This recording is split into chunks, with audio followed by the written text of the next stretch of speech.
చప్పట్లు కొట్టి ఆయనకి స్వాగతం తెలపాల్సిందిగా కోరుతున్నాం. అదేవిధంగా TTD board member party senior నాయకులు శ్రీ జంగా కృష్ణమూర్తి గారు కూడా విచ్చేశారు. వారికి కూడా స్వాగతం సుస్వాగతం. అందరూ గట్టిగా చప్పట్లు కొట్టి స్వాగతం తెలపాల్సిందిగా కోరుతున్నాం. జోహార్ అన్న ఎన్టీఆర్, జోహార్ అన్న ఎన్టీఆర్, జోహార్ జోహార్ అన్న ఎన్టీఆర్, జోహార్ అన్న ఎన్టీఆర్, జోహార్ అన్న ఎన్టీఆర్. వర్ధిల్లాలి తెలుగుదేశం పార్టీ, వర్ధిల్లాలి తెలుగుదేశం పార్టీ, వర్ధిల్లాలి తెలుగుదేశం పార్టీ. జోహార్ అన్న ఎన్టీఆర్. ఎక్కడ కార్యకర్తలు చెక్కు చెదరకుండా మా మంగళగిరి నియోజకవర్గంలో క్లస్టర్ ఇన్ఛార్జ్ గా పనిచేసిన ధనంజయ్ గారిని కూడా ఏకంగా పాలిట్ బ్యూరోకి తీసుకొచ్చిన ఘనత మన నాయకుడు చంద్రబాబు నాయుడు గారు.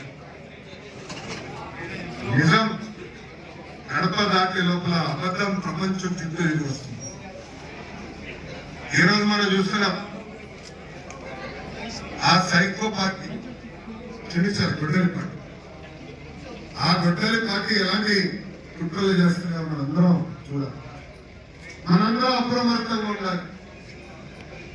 ఎవరు వచ్చిన విధంగా 150 రోజుల్లో మనం డిఎస్సి నిర్వహించి మనం ఉపాధ్యాయులకి ఆఫర్లు నిర్వహించాం.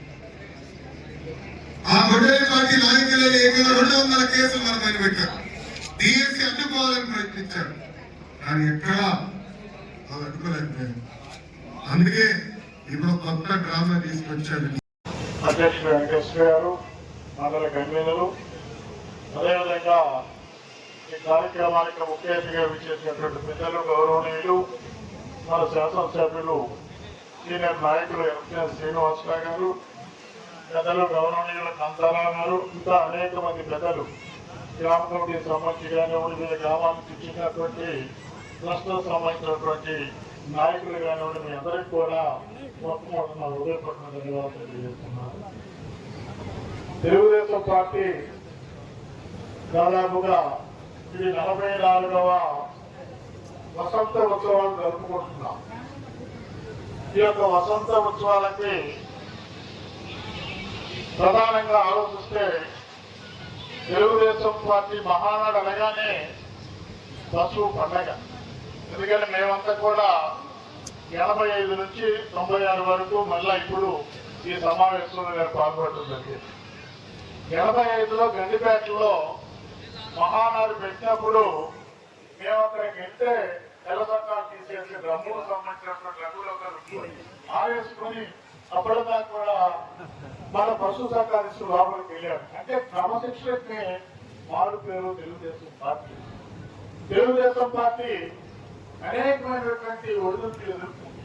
అయినప్పటికీ కూడా ఈ పార్టీని పటిష్టంగా నిలిచినటువంటి వ్యక్తులు కార్యకర్తల విషయం కూడా మీకు ఒక నెల గుర్తు చేస్తున్నారు. అందుకే కార్యకర్తలకి నాయకత్వం, కార్యకర్తల నాయకులైనటువంటి గ్రామంతో తెలుగుదేశం పార్టీ ప్రయాణిస్తాం.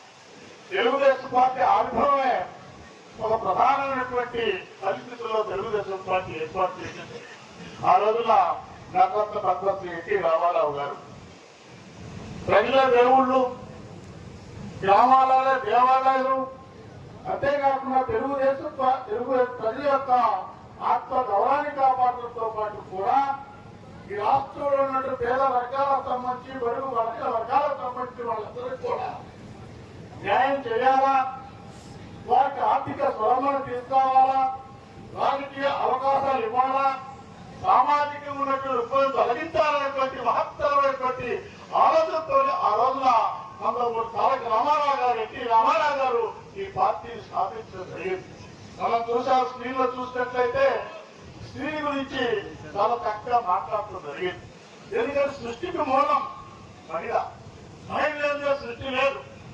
దాన్ని దృష్టిలో పెట్టుకొని మహిళ అబల కాదు, మహిళకి ప్రాధాన్యత ఇవ్వాలా, పురుషులతో పాటు గీటుగా మహిళకు కూడా అభివృద్ధి కోసం పాటుపడాలని ఆలోచనతో ఆ రోజు ఎన్టీ రామారావు గారు మహిళల సైతం కూడా ఆత్మీయతలు కల్పించినటువంటి మహానుభావుడు ఎన్టీ రామారావు విషయం కూడా మీకు ఒక గుర్తు చేస్తున్నాం. మహిళలే కాదు, వాస్తవంగా ఆలోచించే ఈ రాష్ట్రంలో, ఈ దేశంలో ఉన్నటువంటి దాదాపుగా 50% ఉన్నటువంటి బీసీ వర్గాలతో వాళ్ళందరికీ కూడా అనేక మంది నాయకులు తయారు చేసిన పార్టీ తెలుగుదేశం పార్టీ విషయం కూడా గుర్తు చేస్తున్నారు. రామకృష్ణాలు కానివ్వండి, అదేవిధంగా ఉన్నటువంటి దేగౌడ్ గారు సంబంధించి గారు అనేక మంది ఉన్నటువంటి బీసీ వర్గాలకు సంబంధించిన నాయకులు తయారు చేసినటువంటి పార్టీ తెలుగుదేశం పార్టీ. అందుకే ఈ పార్టీ బడుగు వర్గీయ వర్గాలకు సంబంధించిన party, SC ST BC minority వర్గాలకు సంబంధించిన పార్టీలు కూడా మీ అందరికీ మేము మద్దతు చేస్తున్నాం. ఒక తరం ఆలోచించండి, ఈ పార్టీ నిలబెట్టుకోవడం బాధ్యత.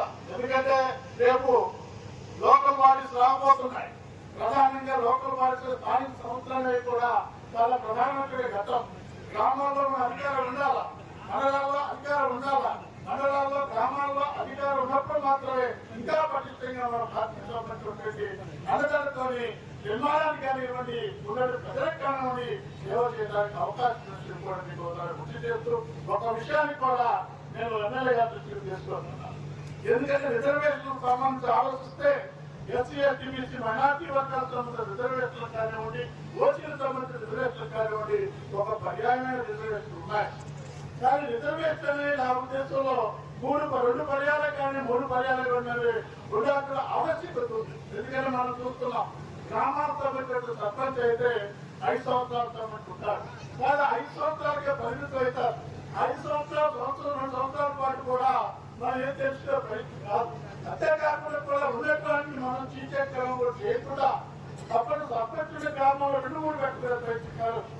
మండలాంతో 2 పెట్టుకునే పరిస్థితి కాకుండా కూడా మనం స్థానికంగా ఉన్నటువంటి నాయకత్వాన్ని బలోపేతం చేయాల్సిన అవసరం కూడా మనం చేస్తున్నాం. ఎందుకంటే 2 పర్యాలు 3 పర్యాలు ఉన్నారంటే ఎస్సీ ఎస్టీ బీసీ మైనార్టీ వర్గాలతో నాయకత్వం కార్యక్రమం లేదు. ఎవరైతే 5 సంవత్సరాల పాటు పెట్టినటువంటి సర్పంచ్ చేశారో 5 సంవత్సరాలుగా పరిమితమయ్యే పరిస్థితి. మనం 5 సంవత్సరాలు చేస్తే 5 సంవత్సరాలుగా పరిమిత తర్వాత రాజకీయాలు ఉండే పరిస్థితి కాదు. అట్లా కాకుండా కూడా 5 సంవత్సరాలుగా పరిమితం అయినట్లయితే నెక్స్ట్ మనం కావు కదా, మనం ఏదైనా చేసుకుని వెళ్ళిపోవాలంటే ఒక ఆలోచన ఉంది. 2వ తరగతి కానీ 3వ తరగతి కానీ నేను కూడా నిలబడాలా అదే ఆలోచిస్తే ఆ గ్రామాన్ని అభివృద్ధి పరుచుకుంటే కానివ్వండి, ఆ గ్రామంలో ఉన్నటువంటి అన్ని విధాలుగా ఆలోచించుకునే అవకాశం దృష్టికి కూడా ఈ ప్రభుత్వం దృష్టికి కూడా తీసుకెళ్ళాలని కూడా ఎమ్మెల్యే గారికి నేను మనవి చేస్తున్నాను. ఏది ఏమైనప్పటికీ కూడా ఈ రోజున ఒక చట్టం ప్రారంభమైంది. ఇది 3వ చట్టం. ఆ రోజు నందమూరి ఎన్టీ రామారావు గారు సంబంధించినటువంటి పార్టీ స్థాపించి అనేకమైనటువంటి కార్యక్రమాలు చేస్తే ఆ తర్వాత నారా చంద్రబాబు నాయుడు గారు అనేకమైన ఆ యొక్క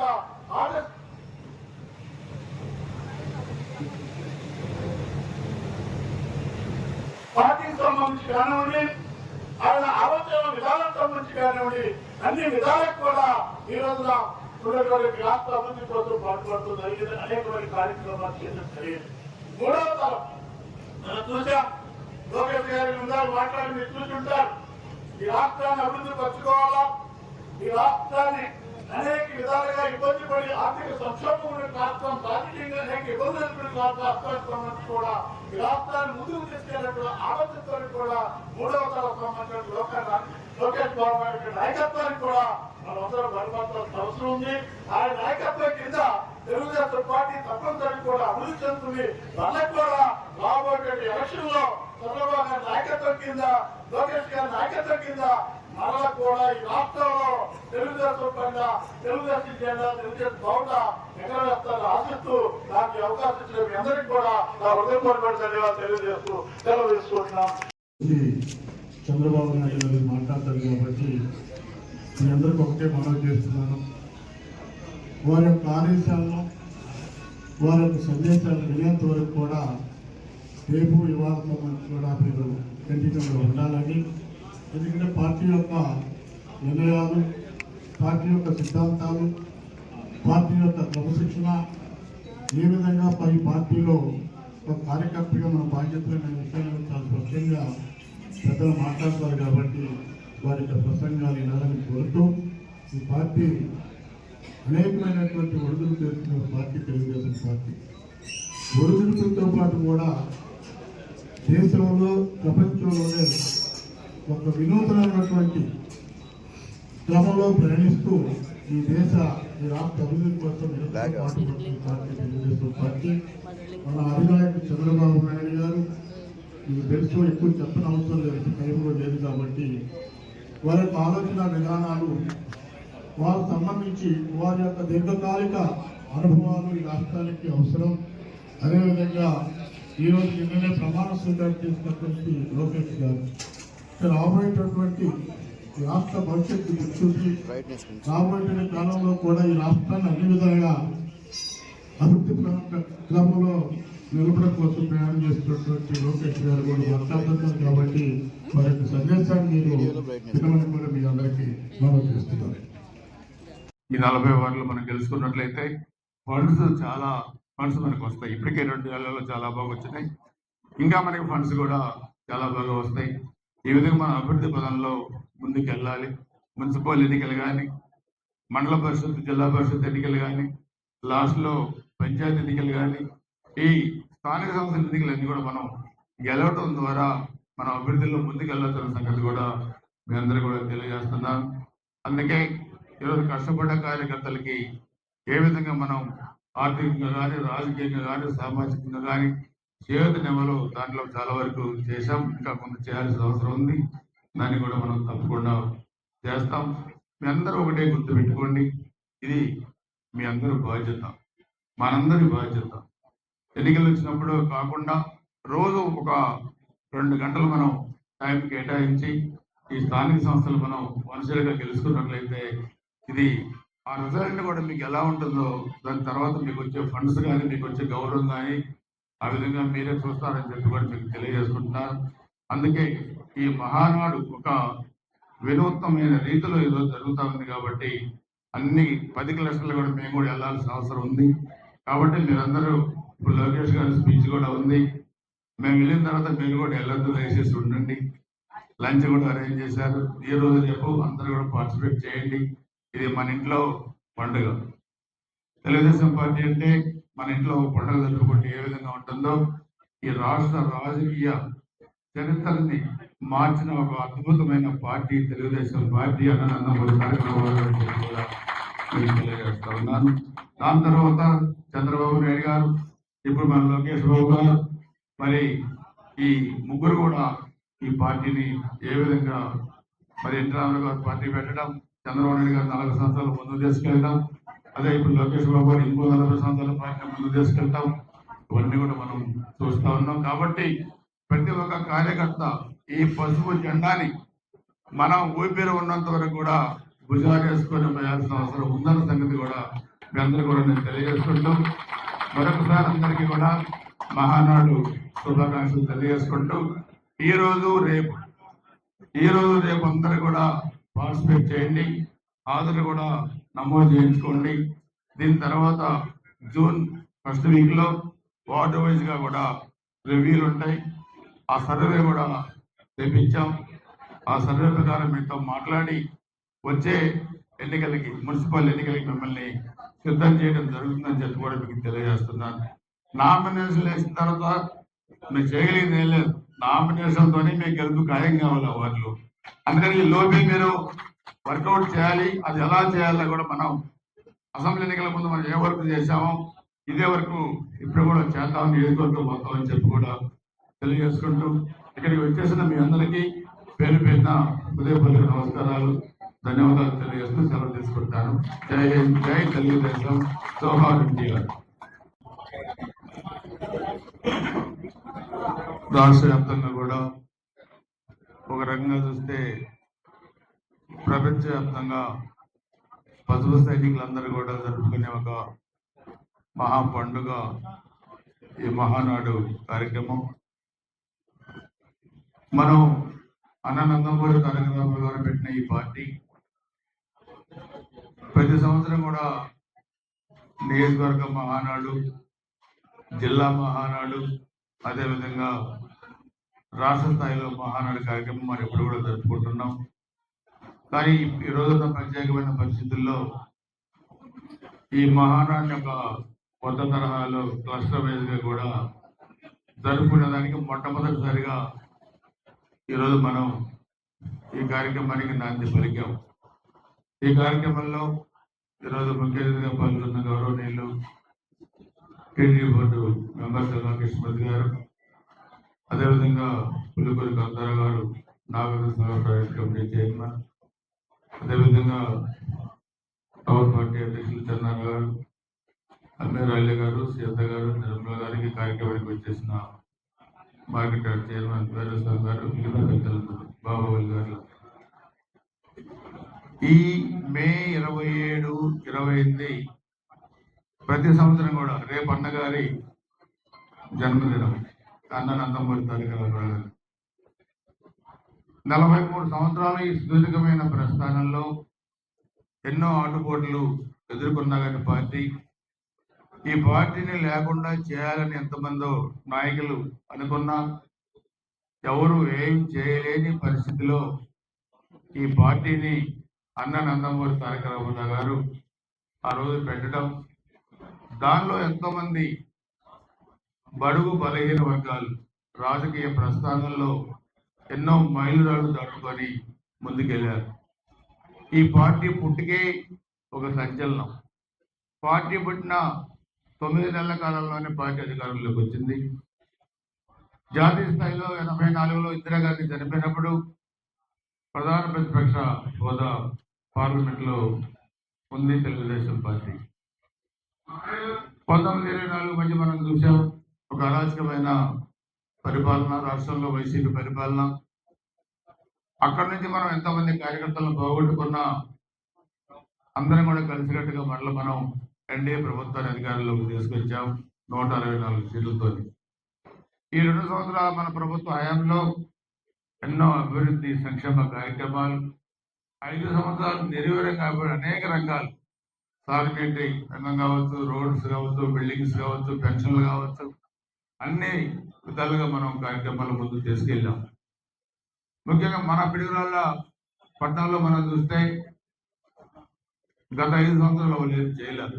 మనం చాలా వరకు అన్ని కార్యక్రమాలు కూడా పూర్తి చేసుకున్నాం. మిగతా పార్కు కానీ అవన్నీ కూడా మళ్ళీ మొదలుపెట్టి అవి కూడా చేస్తూ ఉన్నాం. డ్రింకింగ్ వాటర్ కూడా మొదలు పెట్టాం, రోడ్స్ వేసాం. ఈ విధంగా మున్సిపల్ ఆఫీస్ కట్టుకున్నాం. ఈ విధంగా ఒక అద్భుతమైన డెవలప్మెంట్ మన పిల్లల్లో మన నియోజకవర్గంలో జరిగింది.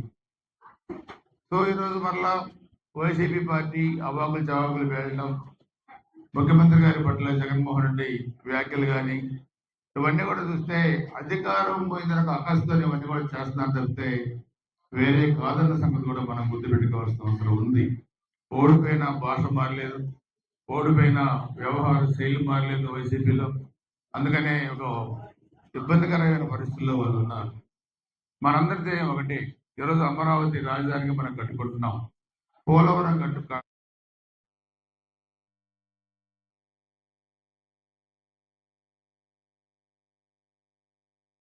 పెట్టుబడి పెట్టడానికి పెద్ద పెద్ద పారిశ్రామికవేత్తలు చంద్రబాబు నాయుడు గారి మీద నమ్మకంతో, ఎన్డీఏ ప్రభుత్వం మీద నమ్మకంతో మన రాష్ట్రానికి వస్తూ ఉన్నారు. కేంద్ర ప్రభుత్వం సహకారం తీసుకొని మనం అభివృద్ధిలో ముందుకు వెళ్తా ఉన్నాం. ఇవన్నీ కూడా కడుపు మండగా ఉండే పరిస్థితి ఈరోజు వైసీపీలో ఉంది. అందుకే మనందరం ఎన్నికల ముందు కూడా నేను చెప్పాను, మనం బాగా పనిచేస్తే పిడుగురాళ్ళ పట్టణంలో దాదాపు 10,000 మెజార్టీ వస్తుందని నేను చెప్పినప్పుడు మా నాయకులు కూడా 10,000 మెజార్టీ ఎలా అవుతుందని సందేహం వ్యక్తం చేశారు. కష్టపడి పనిచేస్తే సాధించలేనిది ఏమీ లేదు. దానికే ఉదాహరణ మన నియోజకవర్గంలో రికార్డు మెజార్టీతోని మనం 24 ఎన్నికల్లో గెలవడం అని చెప్పుకోవడం. ఈరోజు మళ్ళా స్థానిక సంస్థల ఎన్నికలు వస్తూ ఉన్నాయి.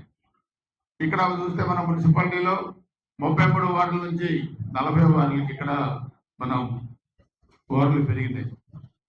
వాళ్ళు చూస్తే గత వాళ్ళ హయాంలో మనం నామినేషన్లు వేసిన డిస్క్వాలిఫై చేయటం, కొన్ని చోట్ల నామినేషన్లు వేయకుండా వార్డులన్నీ ఏకీకరణ చేసుకున్నారు. ఏ వార్డు కౌన్సిలర్ ఎక్కడుంటారో తెలియని పరిస్థితుల్లో వాళ్ళు 5 సంవత్సరాలు ఆ విధంగా కాలం గడిపారు.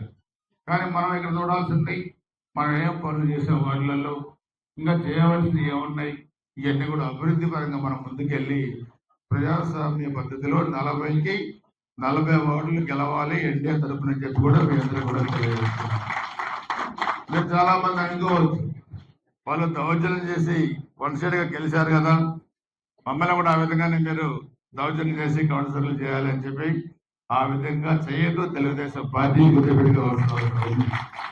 ఆ విధంగా మనం కూడా చేయొచ్చు, కానీ మీరు ఎక్కడ కౌన్సిలరో మీకు తెలియదు, ఎక్కడ కౌన్సిలర్లో వారిలో తెలియదు, ఏ అభివృద్ధి చేయాలో మీకు తెలియదు, వాళ్ళకి తెలియదు. సో మనం ప్రజల దగ్గరికి వెళ్ళాలి. ఇప్పటి నుంచి మాకు జూన్ నుంచి కూడా మీకు ఒక అన్ని వార్డులలో మనం చేసిన డెవలప్మెంట్, చేయాల్సిన డెవలప్మెంట్, ఆ వార్డులో ఏ పథకాలు వస్తా ఉన్నాయి ఇవన్నీ కూడా మనం బూత్ కమిటీలు కానీ ఇంకా కొత్త కమిటీలు వేసుకునే దాంట్లో అన్ని నేను 1 to 1 మాట్లాడతాను. 2 సంవత్సరాల హనీమూన్ పీరియడ్ అయింది. ప్రజల ఆసక్తితో మనందరినీ గెలిపించాడు. ఒక అద్భుతమైన పరిపాలన అందించాలని గెలిపించాడు. ఈరోజు ఎప్పుడు లేని ఈ విధంగా సుపరిపాలన మనం అందిస్తాం. ఇవాళ మా లోకేష్ అన్న గారి దగ్గర వరకు కూడా ఇది prove to the entire world, అందరికీ మనం చూపించాం. తెలుగుదేశం పార్టీ చెప్పింది చేసి చూపిస్తుంది అని చెప్పి. అలానే స్త్రీ శక్తి అంటే కేవలం ఒక కుటుంబాన్ని మాత్రమే నిలబెట్టేటువంటి ఒక బలం కాదు, సమాజాన్ని మార్చే శక్తి అని చెప్పి చాలా బలంగా మనం విశ్వసిస్తున్న స్త్రీ శక్తి తీర్మానంగా తీసుకొచ్చాం. ఆ రోజు అన్న నందమూరి తారక రామారావు గారు మనం చూసాం గతంలో 151 స్థానాలు 11 ఎట్లయిందని. ఇది మనందరం గమనించాల్సిన అవసరం. ప్రజల దగ్గరికి వెళ్ళాలి. రత్నం ఉన్న కార్యకర్తలందరికీ నేను పిలిపిస్తున్నాను. ప్రభుత్వ కొనసాగింపు అనేది అందరూ ఒక్కసారి ఆలోచించారు. 1983లో తెలుగుదేశం పార్టీని అన్నా ఎన్టీఆర్ అధికారంలో తీసుకొచ్చారు. ఆయన పార్టీని 1982లో స్థాపించారు. ఈ రోజు ఈ మీటింగ్ వచ్చే ముందర ChatGPTలో కొట్టారు. 1982లో హ్యూమన్ డెవలప్మెంట్ ఇండెక్స్ తలసరి ఆదాయంలో చేయడమే కాకుండా గ్రామీణ ప్రాంతాల్లో మహిళలు చిన్న చిన్న వ్యాపారాల వద్దే ఆగిపోకుండా స్థాయి పారిశ్రామికవేత్తలుగా ఎదిగేలా అవకాశాలు చూపిస్తున్నారు మన చంద్రన్న. ఆ టీచర్ గోల్ ముఖ్యమంత్రి గారి చంద్రబాబు నాయుడు గారి విజన్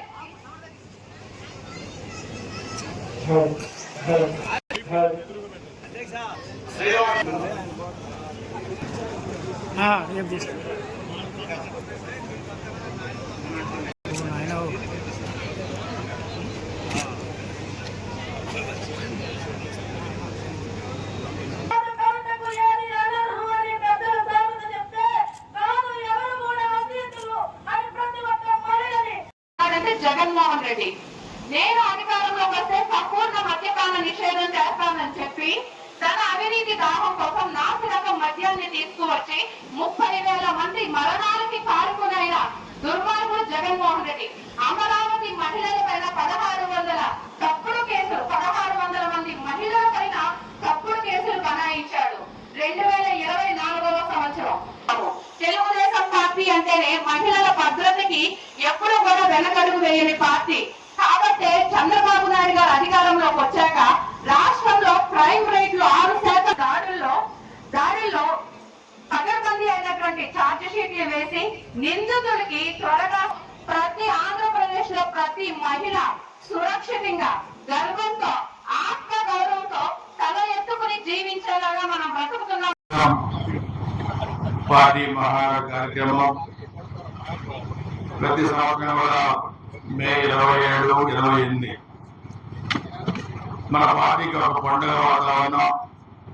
అందులో రేపు అన్న నందమూరి తారక రామారావు గారి జన్మదినం సందర్భంగా మనం ప్రతి సంవత్సరం కూడా ఈ కార్యక్రమాన్ని మనం నియోజకవర్గ స్థాయి, జిల్లా స్థాయి, అదేవిధంగా రాష్ట్ర స్థాయిలో కూడా కార్యక్రమం నిర్వహించుకుంటాం. ఈ సంవత్సరం ఒక ప్రత్యేకమైన పరిస్థితుల్లో క్లస్టర్ వైజ్గా కూడా మనం మన నియోజకవర్గంలో 10 చోట్ల ఈ పసుపు పండుగల కార్యక్రమాన్ని మనం నిర్వహించుకుంటున్నాం. మన జానపద గ్రామంలో చాలా పెద్ద ఎత్తున ఈ కార్యక్రమాన్ని నిర్వహిస్తున్న ముఖ్యంగా నాయకులందరికీ, ముఖ్యంగా గ్రామ పార్టీ అధ్యక్షులు సోదరులు ఆవుల శ్రీనివాసరావు గారు, అదేవిధంగా మండల పార్టీ కన్వీనర్లు పెద్దలు కనికోటి వెంకటేశ్వర గారు, నాలుగు సాగర్ ప్రాజెక్ట్ కమిటీ చైర్మన్ సోదరులు గురుకూరి కాంతారావు గారు, పెద్దలు టీడీపీ బోర్డు మెంబర్ 2 పర్యాయాలు నియోజకవర్గానికి శాసనసభ్యులుగా వ్యవహరించిన గంగా కృష్ణమూర్తి గారు, cluster in-charges, unit in-charges, party నాయకులు ముఖ్యంగా మహిళలు కూడా పెద్ద ఎత్తున వచ్చారు. అందరికీ పేరు పేరు హృదయపూర్వక నమస్కారాలు. 1924 మధ్య జరిగిన అరాచకమైన వైసీపీ ప్రభుత్వం ఆ పరిపాలన నుంచి మొన్న జరిగిన ఎన్నికలలో 2 సంవత్సరాల క్రితం జరిగిన ఎన్నికల్లో మీ అందరి ఆశీర్వాదంతో మరి ఇటు గురిజాలలో కానీ రాష్ట్రంలో కానీ మొత్తం 124 స్థానాల్లో ఎన్డీఏ గెలిచింది. ఈ 2 సంవత్సరాలు మనం చూస్తే ఎక్కడ ప్రతీకార చర్యలకు మనం వెళ్ళలేదు, హత్యారాజ్యాలకు మనం పోలేదు, అభివృద్ధిలో అయితే మనం వెళ్ళాం. ఈ గ్రామంలో మనం చూస్తే ఈ నియోజకవర్గంలోనే పిడుగురాళ్ళ మున్సిపాలిటీ తర్వాత గ్రామ పంచాయతీలో ఉన్న అతిపెద్ద గ్రామం జానవాడ గ్రామం అని చెప్పి కూడా మీకు తెలియజేస్తా ఉన్నాను. ఈ 2 సంవత్సరాల నిధులు కూడా చాలా పెద్ద ఎత్తున ఇచ్చాం. సీసీ రోడ్లు కానీ, లింక్ రోడ్స్ కానీ, అదేవిధంగా కమ్యూనిటీ హాల్స్ కానీ, అదేవిధంగా బ్రిడ్జెస్ కూడా కొన్ని అడుగుతా ఉన్నారు, అవి కూడా ఇస్తా ఉన్నాం. రాబోయే మన ఎన్నికల్లో మీరు ఏ విధంగా కష్టపడి పనిచేశారో వచ్చే స్థానిక సంస్థల ఎన్నికల్లో 3 ఎంపీటీసీలు సర్పంచ్ మనం మంచి మెజారిటీని కూడా గెలవాల్సిన అవసరం ఉంది. ఒక రాజకీయంగా ప్రాధాన్యత సంతరించుకున్న గ్రామం ఈ గ్రామం. నాకు బాగా గుర్తు 1994లో నాకు మొట్టమొదటిసారి ఆయన నందమూరి తారక రామారావు గారు సీట్ ఇచ్చినప్పుడు 94 నవంబర్ 27న ప్రచారానికి వచ్చారు. వచ్చినప్పుడు నన్ను కారంపూడి పిలిపించారు. ఎందుకంటే ఫస్ట్ లిస్ట్ లో నాకు మార్చాలు ఇచ్చిన తర్వాత మీకెళ్ళి మార్చారు గురిజాలో. అక్కడ కారంపడి పిలిపించి అక్కడ చేతన ఎక్కించి ఆ రోజు అక్కడ చెప్పారు. అక్కడి నుంచి మనం చూస్తే జోళ్ళపల్లి మీదుగా పిడుగురాళ్ళ మీటింగ్ కి మన గ్రామం జానవాడ గ్రామం నుంచి అన్న నందమూరి తారక రామారావు గారు నన్ను మొదటి అభ్యర్థిగా మా గ్రామం నుంచి పిడుగురాళ్ళ తీసుకెళ్ళిన సంగతి నాకు ఈ రోజు కూడా గుర్తున్న సంగతి కూడా మీరందరూ కూడా తెలియజేస్తున్నాను. అటువంటి ఒక చారిత్రాత్మక ప్రాధాన్యత సంతరించుకున్న పార్టీ తెలుగుదేశం పార్టీ. ఒక రైతు కుటుంబం నుంచి వచ్చిన నాకు వరుసగా 7 సార్లు ఈ నియోజకవర్గంలో అసెంబ్లీ సీట్ ఇచ్చారంటే మన పార్టీ పట్ల అంకిత భావం కానీ, పార్టీ పట్ల నిబద్ధత కానీ, మనం పనిచేసే విధానం కూడా మరి దానికి కారణం ఉంటుందన్న సంగతి కూడా మీ అందరూ కూడా తెలియజేస్తున్నారు. అందుకే చంద్రబాబు నాయుడు గారు కానీ, లోకేష్ బాబు గారు కానీ రాష్ట్ర అభివృద్ధి, నియోజకవర్గాల అభివృద్ధి, ఎన్నికల్లో ముందు ఇచ్చిన హామీలో భాగంగా కూడా మనం ఎన్ని కూడా చేసేదానికి కూడా ముందుకెళ్తా ఉన్నారు. ఈరోజు ఎన్డీఏ ప్రభుత్వం, ఎన్డీఏ పార్టీలు తెలుగుదేశం, జనసేన, భారతీయ జనతా పార్టీ 3 పార్టీల కలయికతో ఈరోజు రాష్ట్రంలో మన అధికారంలో ఉన్నాం. కానీ ఈరోజు ఓడిపోయిన పార్టీ ఎక్కడ తప్పు జరిగిందో తెలుసుకోకుండా గడుపు మాటతో విమర్శలు చేసే పరిస్థితికి వచ్చారు. ఇంకా ఎక్కువ మాట్లాడుతూ ఉన్నారు. ఘోరమైన ఘటనలు, రాజకీయ ఘటనలు, నియోజకవర్గాల్లో అభివృద్ధి జరగకూడదు, రాష్ట్రానికి పరిశ్రమలు రాకూడదు, విధ్వంసం జరగడం వల్ల పరిపాలన అని చెప్పి కూడా వాళ్ళు కోరుకుంటున్నారు. కానీ ఈరోజు రాష్ట్రం బ్రహ్మాండంగా అభివృద్ధి చెందుతా ఉంది, ప్రశాంతమైన వాతావరణంలో అభివృద్ధి చెందుతా ఉంది. అలాగే మా నియోజకవర్గం కూడా బ్రహ్మాండంగా నిధులు కూడా ముఖ్యమంత్రి గారు మనకి ఇస్తా ఉన్నారు. సో అందుకే మన పల్లెల్ని కూడా అభివృద్ధి చేసుకోవాల్సిన అవసరం ఉంది. అందుకే మీ అందరికీ చెప్పగలిగేది, ఈ గ్రామాన్ని అభివృద్ధి చేయడానికి కావాల్సిన నిధులు చాలా వరకు ఇచ్చాం. ఇంకా మీరు ఏ నిధులు అడిగినా ఈ జానవాడ గ్రామాన్ని అభివృద్ధి పరంలో తీసుకెళ్ళడానికి ఎన్ని నిధులు కావాలన్నా ఇవ్వడానికి ఈ ప్రభుత్వం సిద్ధంగా ఉంది.